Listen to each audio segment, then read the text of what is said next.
देखो कटक भुवनेश्वर स्थिति संपूर्ण स्वाभाविक हो जाए। आज जदि आप पेट्रोल पंपर सेल देखिए स्वाभाविक जी हुए तार बोधे चारणा सेल हम आज पूरा दिन करे कारण एत मात्रा सेल हो 5 दिन रे 15 दिन बिक्री होती तार अर्थ ग्राहकों टांकी तेल रही सी 5 दिन पर्यंत 7 दिन पर्यंत निज निज यूज अनुसार टांकी को फेरबार ना आप पूरा कटक भुवनेश्वर बुलिकी देखूँ सबू टांकी खाँ खाँ होगलानी ये स्थिति कटक भुवनेश्वर है किंतु तैल मुवमेंट गतकाली राति 12टा पर्यंत तैल कंपानी माने विभिन्न जिला को पहुँचेबा को चेष्टा करिसेंती जेहेतु एककालीन सबुआड़े क्राइसिस है सेतिपाई 2-3 दिन लगिबो स्थिति पूरा पूरी स्वाभाविक होवापे ओडिसा रे स्वाभाविकर अर्थ पेट्रोल पंप रे स्टॉक जेतिकी रहिबा कथा ता पहुँचवा 2-3 दिन लगिबो किंतु आसंता काली संध्या सुधा तेलर संकट कोनोसी जिले में नथिबो। ऑयल कंपनी कहिसंती जे 2800 रु 80टा टांकींकर किछि ना किछि प्रॉब्लम थाइकिरी से बहुत लंबा समय रु बंद अछंती एई क्राइसिस जोगु जदि कोनोसी टांकी बंद अछि ताले हमकु जनइले हम संगे संगे सेटाकू सॉल्व करबा को चेष्टा करिवु जे जो कारण भी बंद थिबो खोला जिवो। देखंतु तेल रेट बढ़िबो बोली बिल्कुल टांकी वाला जानि नथिले आपण देखिथिबे मीडिया रे मु मध्ये कहितली ग्राहक पैनिक होवंतु नाही तेल दर वृद्धि होबो नाही एवं जो दिन तेल दर वृद्धि होला ता पूर्व दिन पैनिक बाइंग हेछि तो तार अर्थ केही जानि नथिले जे तेल दर वृद्धि होबो आ जदि पैनिक बाइंग होउतला आ पेट्रोल पंप खुशी रे तेल बिकुथिले ताले सी कहीं बिकिले जदि दर वृद्धि जानी से तो अटकई था चेष्टा करते किसी टेक्निकल फॉल्ट करके न बिकिबा पई किंतु निर्दिष्ट जदि कौन पेट्रोल पंप विषय आपन जानिचंती जहाँ पाखरे तेल थाइकिरी सी बिकी नहांती दर वृद्धि पूर्व दिन ताले आमको कहतु आम तापर इनक्वारी करूँ जदि से सत हो एक्शन करा कहीं तैल कंपानी पाखरे ऑटोमेशन डाटा जरिया रियल टाइम रे सबू पेट्रोल पंपर केते स्टॉक अच्छी जना जाए सो कौन सी पेट्रोल पंप रे स्टॉक थाई कि जदि से बिक्री करू नथिबो ताले ता मध्य तैल कंपानी जानी परिबे आउ इमिडिएटली पचारि परिबे जे तेल अछि काहे कि तमे बिकुन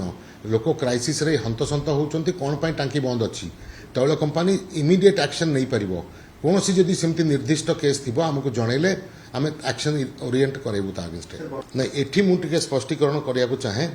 जे मंत्रींकर जो कहिबार थिला तार अर्थटा हमको बुझिबा दरकार से कहले जे आजिका दिन रे 13 दिन रो स्टॉक ओडिसा रे गच्छित रही आउ गोटे लाइन ऐड करिवार अछि सेतरे जे सबु बेले ओडिसा रे दैनंदिन 13 रु 15-17 दिन रो स्टॉक थाए आज जदि आपण पचारिबे हेई पारे आज 15 दिन रो स्टॉक गच्छित थिबो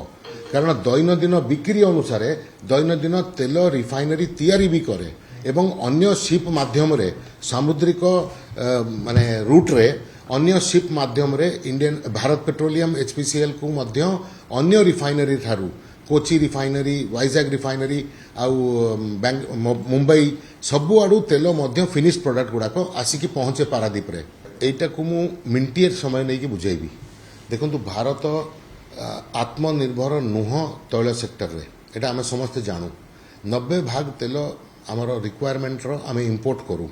सो आकु आत्मनिर्भरता आड़िके नवापाई हेले आमे अल्टरनेटिव एनर्जी जेमती कि ईवी हाइड्रोजेन बहुत प्रकार जिनस उपर डेवलपमेंट काम चली किछि मात्रा रे आमे ऑलरेडी से भली गाड़ी बाहर कर सारचे एथनॉल रो 20% मिक्स पेट्रोल रे हेची आगामी दिन रे आइडिया करा जाउची बा रिसर्च हो जाइची जे 85% एथनॉल 15% पेट्रोल रो इंजिन तैयारी करिवे व्हीकल मैन्युफैक्चरर माने एवं आमे बाहर क्रूड ऑयल उपर आत्मनिर्भरता बा एते निर्भरता कमेबा ता सहित तैलर इमरजेंसी स्टॉक बा